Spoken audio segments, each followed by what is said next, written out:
Не могу на этой неделе еще раз не затронуть итоги Международного экономического форума «Россия. Исламский мир. Казань-форум-2023». Потому что почитал некоторые убогие телеграм-каналы, сайты. Кому-то там масштабов не хватило, кому-то грандиозных экономических соглашений, кому-то перца в треугольниках и беляше. Скажу прямо, некоторым моим коллегам просто не хватает мозгов, чтобы понять значение саммита. Для непонятливых, как говорил известный герой фильмов про Шурика, ширше надо смотреть на это событие и глубже. Прежде всего, Татарстан под руководством раиса республики, президента моего сердца Рустама Минниханова, проводил этот форум по поручению президента России Владимира Путина. Учтем, Казань-форум-2023 состоялся в условиях тотального санкционного давления Запада. И несмотря на это, в Казань приехали 15 тысяч участников из 84 стран мира. Для сравнения, на Петербургском экономическом форуме в прошлом году, который проводился, подчеркну, уже 25-й раз, было 14 тысяч участников. На 7-м Восточном во Владивостоке 7 тысяч участников. Так что мы сразу взяли высокую планку. И самое главное, исламский мир в Казани продемонстрировал всей планете намерение сотрудничать с Россией и схожесть позиций по многим ключевым проблемам современности. Очень точно сказал про это вице-премьер России, председатель оргкомитета форума Марат Хуснуллин. Главный слоган наших мероприятий сформулирован как «доверие и сотрудничество». Доверие стало важнейшим фактором развития отношений между Россией и мусульманскими странами не только в сфере экономики, но и во всем многообразии нашего сотрудничества, которое сегодня приобрело характер стратегического партнерства. С этого года по поручению президента Российской Федерации Владимира Владимировича Путина Казань-форум проводится на федеральном уровне. Отрадно, что в мероприятиях примут участие порядка 15 тысяч участников из 84 стран мира. Планируется провести более 150 деловых сессий. Хочу искренне поблагодарить Рустама Нургалиевича Минниханова, Республику Татарстан, всех организаторов и участников форума. Интерес, который он вызывает, статус, количество и представительство гостей, география стран, все это подтверждает, что Россию и исламские государства связывают прочные узы дружбы и глубокого уважения. Мы очень ценим готовность к открытому и прямому общению, а также глубокое понимание нашей позиции. Стратегический характер нашего партнерства не только скрепляет отношения, но и открывает новые перспективы. Об этом свидетельствует и рост товарооборота России с государствами Организации исламского сотрудничества почти на 30% за последние 3 года. Наши связи носят серьезный, всеобъемлющий и многоплановый характер. Уверен, общими усилиями нам удастся сохранить высокие темпы развития сотрудничества и в будущем. Татарстан в процессе интеграции России с исламским миром играет важнейшую роль. Мы даем ключ к пониманию этого мира, способствуем декодированию коммуникационных, мировоззренческих барьеров между нашими странами. Поверьте, это очень непростой процесс, и мы находимся только в начале этого сложного пути. И не надо тешить себя иллюзиями, требовать, чтобы все случилось сегодня и сразу. По меньшей мере, это несерьезно. Впрочем, я сейчас транслирую больше даже не свои мысли. Патриарх Московский и всея Руси Кирилл, участвуя в работе Международного экономического форума, подчеркнул, что его визит в Татарстан и общение с исламским духовенством помогут многим гражданам России понять, насколько искренние и сердечные отношения сложились между православием и исламом. И я надеюсь, этот посыл первосвященника Русской Православной Церкви услышат, в том числе оголтелые шовинисты, нацисты и разного рода черносотенцы, коих, к сожалению, хватает в нашем многонациональном доме. Для православных и мусульман на территории России этой точкой опоры является в первую очередь укорененность и православие ислама в нашей национальной жизни. Мы не чувствуем по отношению друг к другу себя иностранцами или людьми, с которыми надо так осторожно себя вести, потому что неизвестно, какая может быть реакция твоих слов. Мы действительно на протяжении столетий вместе живем, вместе работаем, трудимся И ведь Россия – это та самая страна, которая не знает религиозных войн. И поэтому вклад Татарстана вот в эту традицию мирного сосуществования двух религий, православия и ислама, очень значительный. Потому что здесь соотношение православных и мусульман, я думаю, что статистически мусульман больше, чем православных, но тем не менее все-таки это близкое такое соотношение. И опыт Татарстана имеет большое значение для всех других регионов. Общаешься, в общем-то, мусульмане, вот чувствуешь такое искреннее и доброе отношение. Нету никакой искусственности, знаете, как иногда специально делают вид люди, что все хорошо, на самом деле не очень-то приятно с тобой встречаться. Вот ничего подобного здесь нет.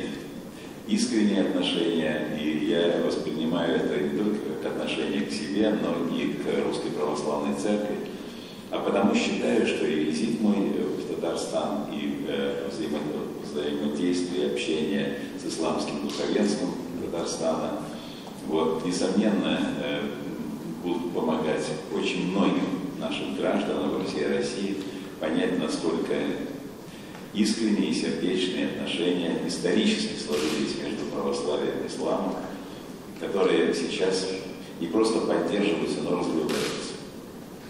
И в этом контексте, конечно, еще раз хотел бы подчеркнуть значение Татарстана. Вот все, что здесь делается в сфере отношений между православными и мусульманами, и вообще все то, что делается здесь на благо людей. Мы видим это замечательное развитие. Инфраструктура развивается, строительство. Вот, действительно, я вспоминаю какие-то свои прежние визиты. Вот, они были неофициальными, но в памяти у меня осталась совсем другая картина. То есть огромные перемены за последние годы. И здесь, конечно, ваша личная заслуга, несомненно, как и вашего замечательного предшественника. И вот здесь я бы тоже хотел подчеркнуть одну важную черту, которая очень положительно характеризует современную власть в Татарстане. Обычно, когда яркая личность уходит, а на ее место приходит другая яркая личность, то очень часто бывает между этими двумя историческими периодами возникает какое-то напряжение. Вот. Ничего подобного нет в Татарстане. Ваш замечательный предшественник является уважаемым лицом, то, что называется одним из таких лидеров страны. И хотя он сейчас не занимает место главы Татарстана, но весьма уважаемый, у вас личные прекрасные отношения. И это пример для очень многих.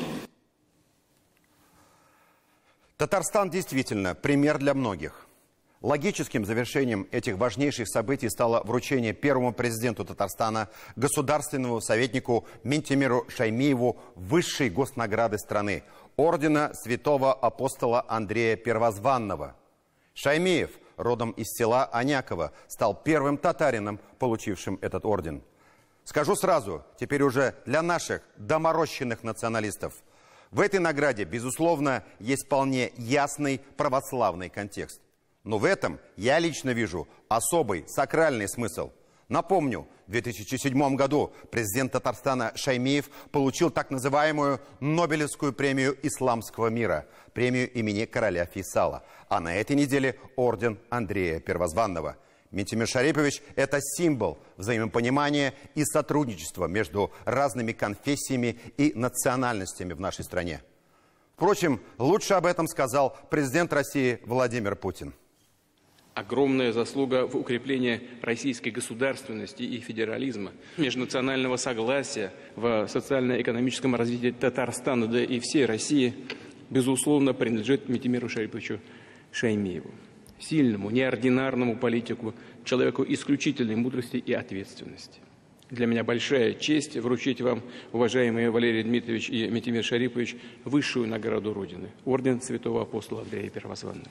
Нам часто говорят, и мы слышим, что Россия начала какую-то войну. Нет.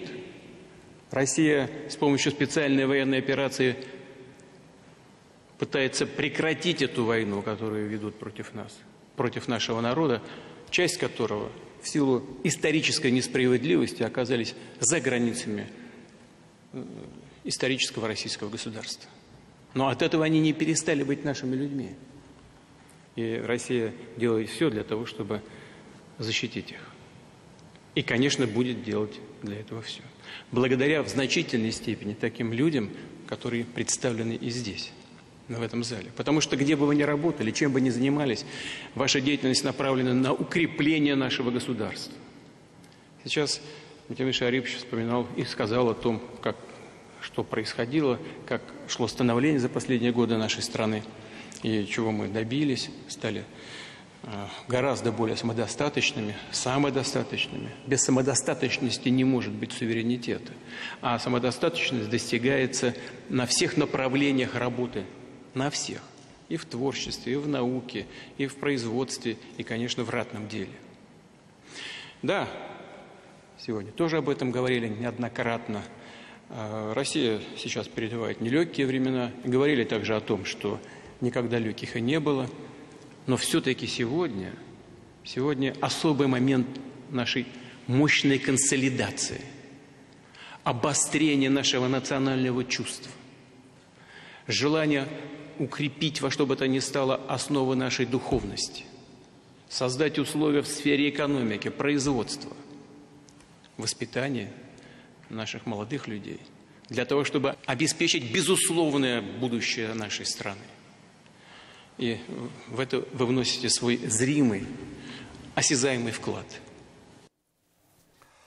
Кавалеров этого ордена немного. Это выдающиеся государственные деятели, конструкторы, ученые, медики и люди творческих профессий, внесшие огромный вклад в развитие страны. Петр I, Александр Суворов, Михаил Кутузов, писатель Александр Солженицын, патриарх Московский и всей Руси Алексий II, конструктор Михаил Калашников, певица Людмила Зыкина, дагестанский поэт Расул Гамзатов, президент Азербайджана Гейдар Алиев и другие.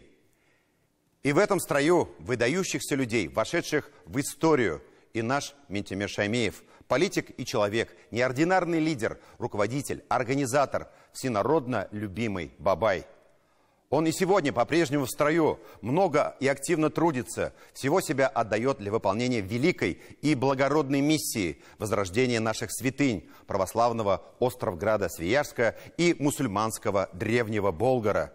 Огромная роль Ментимира Шариповича и в сохранении родных языков в Татарстане, становлении и развитии полилингвального комплекса Адемнар.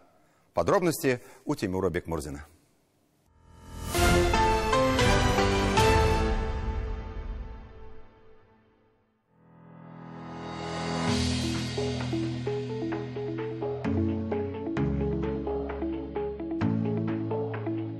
Политик, тяжеловес, мудрец, крепкий хозяйственник и народный президент. Ментимира Шаймиева легко награждать даже такими громкими эпитетами. Почему? Потому что все истинная правда. Однако среди всех этих определений и характеристик есть одно, на мой взгляд, ключевое качество Ментимира Шариповича, которое выгодно отличает его как среди мощных руководителей регионального масштаба, так и среди федеральных политиков и даже мировых лидеров. Шаймиев очень яркий и харизматичный политик-созидатель.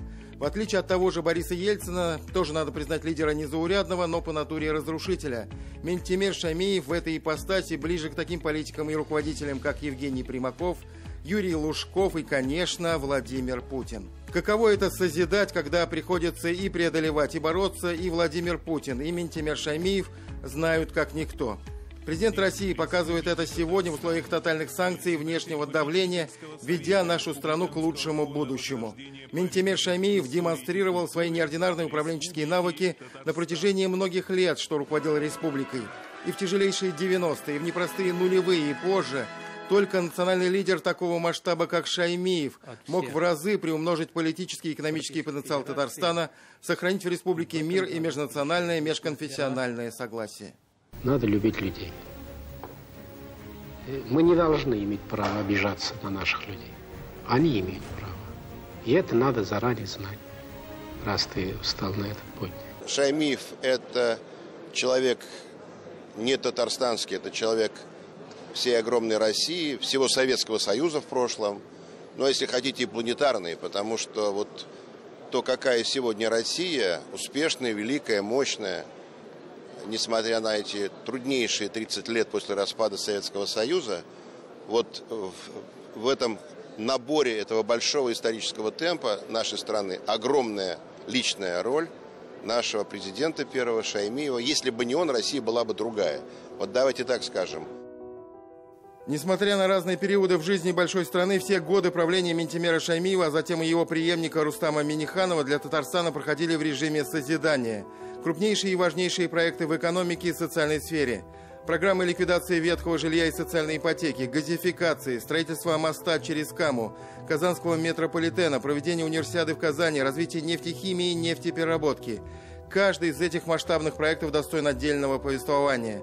Это удивительное свойство Шаймиева быть одновременно и жестким, и гибким в решении каких-то вопросов, умение создавать команды и доверять людям на местах творили чудеса. Имя этому чуду позже дадут эксперты, экономисты и политологи, назвав моделью Татарстана. Это удивительный человек. Это мягкий, но твердый, но не колючий. Объединили в одну упряжку. Населению выгодно получить жилье. Второе. Экономике. Развивается экономика, выгодно. Бизнесу развивается. Социальная среда нормальная. Есть позывы к творчеству, к хорошей жизни. Вот это все мы объединили и получились. Мы вместе, оказывается, получается. Его именно отношение, особое отношение к сельской философии, как выход из села и глубоким пониманием этих проблем, я всегда чувствовал именно приоритетное отношение к сельскому хозяйству, даже в те самые сложные финансово-бюджетные годы. Но эти дома мы построили людям, которые не имеют здесь жилищ. Здравствуйте. Как, вы все нормально? Да, отлично вообще. Вы как? Очень приятно вас видеть, давно не были. Спасибо, давно не был. Давно не были, Сам да. соскучился уже. Да, мы тоже. Ну вы так развернулись, дела идут? О, слава богу, да, слава богу. Это важно. Слава богу. Созидание и возрождение, пожалуй, самые важные для самого Шаймиева слова. Слова, которые во многом стали смыслом его жизни, наглядной характеристикой всей его деятельности. И уже после руководства республикой в качестве государственного советника и основоположника одноименного фонда Возрождения результаты впечатляют. Такими древний Болгар и остров Град-Свияжск останутся только на кадрах кинохроники, а такими они будут переданы благодаря упорству и созидательной энергии Шаймиева потомкам, которые теперь будут всегда знать о великой истории этой земли. Еще одна давняя мечта и идея Минтимера Шаймиева о строительстве уникальных полилингвальных комплексов тоже стала реальностью в Казани, Набережных Челнах, Нижнекамске, Елабуге, Альметьевске и Актаныше. Все, что делается, делается от души. А для души при этом получаешь значительно больше. Орден святого апостола Андрея Первозванного – высшая государственная награда России. На сегодня ее кавалерами являются всего 25 человек. Им награждаются выдающиеся государственные и общественные деятели, граждане России за исключительные заслуги, способствующие процветанию, величию и славе страны, а также главы и руководители правительств зарубежных государств за выдающиеся заслуги перед Российской Федерацией. Минтимер Шаймиев стал первым татарстанцем, удостоенным этого ордена. Среди первых, кто поздравил Минтимера Шариповича, и раис Татарстана Рустам Минниханов, который написал в своем телеграм-канале: «Сегодня в Екатерининском зале Кремля Владимир Владимирович вручил нашему Минтимеру Шариповичу высшую награду – орден Андрея Первозванного. Гордимся вами, Минтимер Шарипович. Искренне радуемся».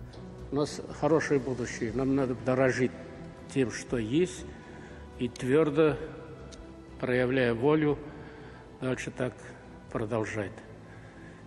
Иного не дано и не надо.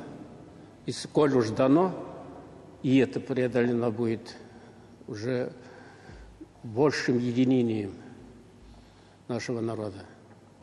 Успех за нами. Нет еще, мы проходили уже. Мы сильными, значит, должны стать. Почему? Потому что в таких условиях, еще раз хочу сказать, мы обеспечиваем реальное развитие нашей страны. Спасибо огромное за те труды, а мы всегда с вами весь наш многонациональный народ нашей страны. Спасибо за все. Тимур Бекмурзин, 7 дней.